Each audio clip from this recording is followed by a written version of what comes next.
Hi అండి. అందరూ ఎలా ఉన్నారండి? నేను మీ తెలుగింటి అమ్మాయిని. ఈరోజు వీడియో వచ్చేసి నేను ఫస్ట్ స్టార్టింగ్ టిఫిన్ దగ్గర నుంచి నేను మధ్యాహ్నం రేపటి కోసం ఈరోజు చేసిన పనులు అలానే ఇవన్నీ ఈ వీడియోలో ఉంటాయండి. చూడండి, మీకు వీడియో మాత్రం చాలా బాగా నచ్చిద్ది. ఇంకా పిల్లలకైతే టిఫిన్ వేస్తున్నానండి. దోస పిండి ఉంది, అలానే ఇడ్లీ పిండి కూడా ఉందండి. ఇంకా వాళ్ళైతే ఇడ్లీలు వద్దని చెప్పేసి దోసలు వేయమంటే దోసలు వేస్తున్నా.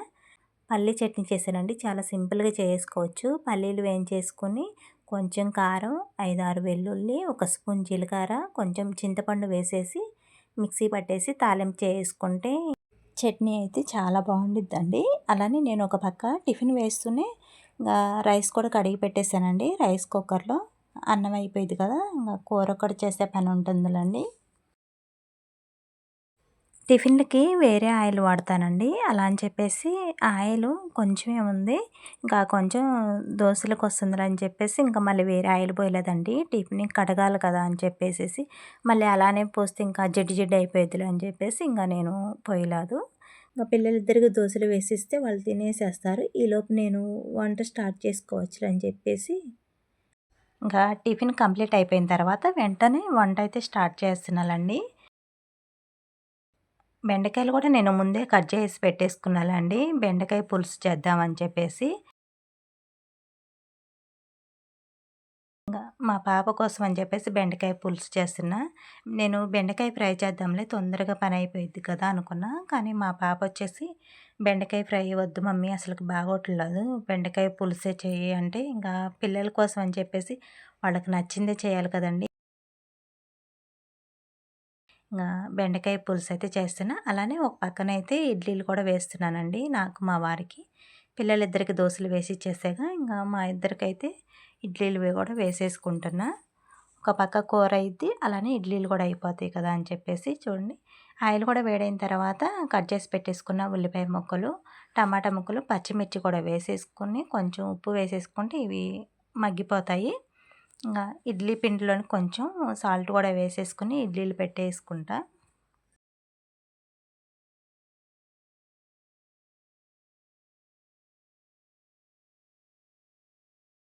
టమాటాలు కూడా మగ్గిపోయాయండి. ఇంకా బెండకాయలు కూడా వేసేసుకొని రుచికి సరిపడినంత ఉప్పు వేసేసుకుంటానండి. కల్లుప్పు వేయండి ఇంకా తొందరగా మగ్గుతాయి బెండకాయలు.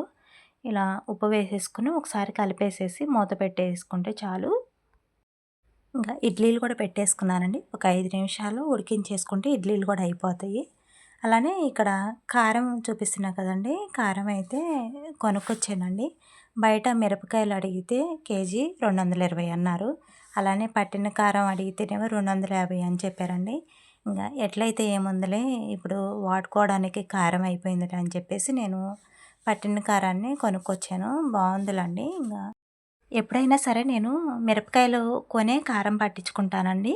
కానీ ఇప్పుడైతే కారం అయిపోయింది. మళ్ళీ అందులోనూ మిరపకాయలకు కూడా ఏమో రేట్ ఉందండి.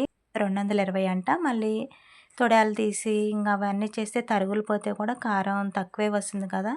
ఇంకా 250కే కేజీ కారం వస్తుందిలే అని చెప్పేసి ఈసారికైతే ఇలా కారం కొనుక్కొచ్చేసానండి. ఇంగ ఈ రోజు నుంచి అయితే ఈ కారం వాడతాను. ఎలా ఉంటదో కూడా చూడాలి.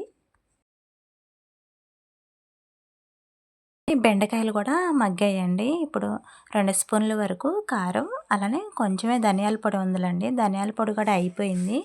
ధనియాల పొడి కూడా మిక్సీ పట్టుకోవాలి. ఇంగ ఉన్న మటికి వేసేసుకున్నా. ఇలా కారం వేసేసుకొని మొత్తం కలుపుకొని ఒక నిమిషం పాటు ఉడికించుకున్న తర్వాత చింతపండు రసాన్నయితే యాడ్ చేసుకోవాలి. ఇడ్లీలు వేయగా కొంచెం ఇడ్లీ పిండయితే మిగిలిందండి. ఇంకా దాన్ని వేరే గిన్నెలోకి సెపరేట్ చేసుకుంటున్నా. ఈవినింగ్ పిల్లలు వచ్చినాక ఇడ్లీ పిండితో దోసలు వేస్తా బాగా వస్తాయి. ఫ్రిడ్జ్‌లో అయితే పెట్టేసానులెండి. ఇంకా చింతపండు రసాన్ని కూడా యాడ్ చేసుకుంటున్నానండి కూరలోకి. పులుపుకి సరిపడినంత చింతపండు రసాన్ని యాడ్ చేసుకొని ఒక 5 నిమిషాలు ఉడికించేసుకుంటే బెండకాయ పులుసు కూడా రెడీ అయిపోయిద్ది. ఒక పక్కన నేను పిల్లలకి స్నాక్స్‌కని చెప్పేసి దానిమ్మకాయ అయితే ఒలుస్తున్నానండి. ఇలా వంట చేసుకుంటూనే పిల్లల స్నాక్స్ బాక్సులు, అలానే పిల్లలకి లంచ్ బాక్సులు ఇయన్నీ కూడా పెట్టుకుంటున్నా.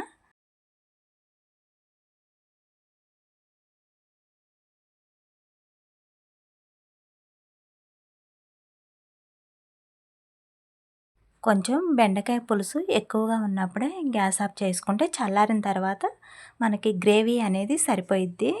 మరి పులుసు ఎక్కువ ఉంది కదా అని చెప్పేసి ఇంక అలానే ఉంచేస్తే మరి దగ్గరికి అయిపోయిద్ది. ఇంకా పులుసు అనేది ఉండదు. ఇంక అలానే ఒక పక్క ఇడ్లీలు కూడా అయిపోయినాయి. ఇడ్లీలనైతే నేను ఇడ్లీలు అయిపోగానే వెంటనే హాట్ బాక్స్‌లోకి అయితే తీసేసుకుంటానండి.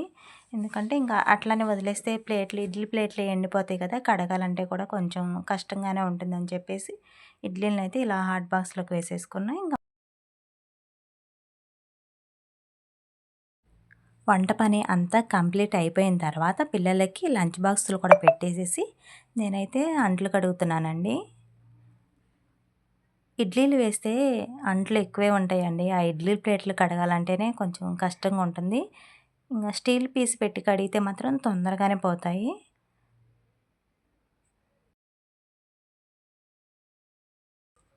చూడండి అంట్లన్నీ కడిగేసేసిన తర్వాత నేనింకా గ్యాస్ బండను కూడా కొంచెం విమ్ బార్ వేసేసుకొని నీళ్ళల్లో ఇలా పొయ్యి మొత్తం నీట్‌గా కడిగేసేసుకుంటున్నానండి. ఎందుకంటే రేపు ఫ్రైడే కదండీ! ఇంగా ఇప్పుడు వంట పని కూడా అంతా కంప్లీట్ అయిపోయింది కదా! నైట్‌కి కూడా కూరే సరిపోయిద్ది. బెండకాయ కూరే. ఓన్లీ రైస్ ఒకటి పెట్టేసుకుంటే రైస్ కుక్కర్‌లో అయిపోయిద్దిలే అని చెప్పేసి నేను ఇప్పుడే గ్యాస్ బండను కూడా ఇలా కడిగేసేసుకుంటున్నా. గ్యాస్ పొయ్యి మీద వాటర్ పడుకోకుండా నేను గ్యాస్ పొయ్యి అయితే కింద పెట్టేసేసి ఇలా గ్యాస్ బండ అయితే వాటర్ పోసేసి నీట్‌గా కడిగేసేసానండి. ఇంకా వాటర్ అంతా లాగేసేసిన తర్వాత మళ్ళీ గ్యాస్ పొయ్యి పైన పెట్టేసుకొని అలానే గ్యాస్ పొయ్యి కూడా అక్కడే పెట్టేసి వాటర్ పోసి కడిగేసామనుకోండి వాటర్ వెళ్ళిపోయి మళ్ళీ పొయ్యి మంట సరిగ్గా రాదు. అందులోను మళ్ళీ సిలుమొచ్చేస్తది అన్న భయం ఉండదు. ఇంక అందుకే నేను ఎప్పుడు కడిగినా కానీ ఇలానే కడుగుతానండి. తర్వాత ఒక పొడి క్లాత్ తోటి ఇంకా గ్యాస్ బండ అంతా తుడిచేసుకున్న. ఇంకా గ్యాస్ బండ మీద కూడా ఇలా రైస్ కుక్కరు, మిక్సీ ఇవన్నీ కూడా పెట్టేసుకున్నానండి. ఇంక లాస్ట్‌లో వంట పని అంతా కంప్లీట్ అయిపోయిన తర్వాత ఇంకా టిఫిను చేసినవి అలానే ఇడ్లీ గిన్నెలు ఇవన్నీ కూడా అంట్లు కడిగేసేసేయాలండి. గ్యాస్ పొయ్యి కూడా చూడండి ఇంకా ఇలా నీట్‌గా ఉంది కదా! గ్యాస్ పొయ్యి కూడా. అలానే నేను ఉదయమే పాలు తోడబెట్టుకుంటానండి ఎప్పుడైనా సరే. ఇంకా బెండకాయ పులుసండి చూడండి చాలా బాగుంది కదండీ! టేస్ట్ కూడా చాలా బాగుండిద్ది. కిచెన్‌లో పనంతా అయిపోయిన తర్వాత నేను దేవుడి గదైతే శుభ్రం చేసుకుంటున్నానండి. ఎందుకంటే రేపు ఫ్రైడే కదా! అలానే రేపు గుడికి కూడా వెళ్దామని చెప్పేసి నేను ముందే ఇలా ఇంక దేవుడి పటాలను కూడా తుడుచుకుందామని చెప్పేసి తుడుస్తున్నానండి. పని కూడా తొందరగా అయిపోయింది కదా! ఫ్రైడే కదండీ! రేపు తుడుచుకోకూడదు కదా! అలా అని చెప్పేసి వాటర్‌లో కొంచెం పసుపు వేసేసుకొని దేవుడి పటాలనైతే తుడిచి బొట్లు పెట్టేసుకుంటున్నానండి. ఫ్రైడే రోజే చేసుకోవాలి అంటే అన్నీ కావు కదండీ! అలా అని చెప్పేసి ఒకరోజు ముందే అన్నీ ప్లాన్ ప్రకారమే చేసుకుంటే మనకి పని కూడా తొందరగా అయిపోయిద్ది. చూడండి ఇక్కడ వెంకటేశ్వర స్వామి విగ్రహం చూపిస్తున్నాను కదండీ! ఇదైతే మా వారు తిరుపతిలో తెచ్చారండి. చాలా బాగుండిద్దండి విగ్రహం మాత్రం. అలానే ఇక్కడ గోమాతను చూపిస్తున్నా కదండీ! ఈ గోమాత అయితే మా బాబాయ్ అయితే నాకు మదర్స్ డే రోజు గిఫ్ట్‌గా ఇచ్చాడండి. ఇంకా నేను పూజ గదిలో పెట్టేసుకుని అలానే ఇక్కడ వెంకటేశ్వర స్వామిది చిన్న విగ్రహం చూపిస్తున్నా కదండీ! అది కూడా మా వారు తిరుపతిలోనే తీసుకొచ్చారండి. చాలా బాగుండిద్ది. ఇక్కడ మాకెంతో ఇష్టమైన అమ్మవారండి దుర్గమ్మ. పూజ సామాన్లు కూడా కడిగేసేసుకుని బొట్లు పెట్టేసుకున్నానండి. చూడండండి మా పూజ గది అయితే ఇలా ఉందండి. ఉదయం నుంచి మొదలుపెడితే ఇప్పటి వరకు అయిందండి పని. అలానే వీడియో కనుక నచ్చినట్లయితే ఒక చిన్న లైక్ చేయండి, షేర్ చేయండి, సబ్స్క్రైబ్ చేయండి ప్లీజ్.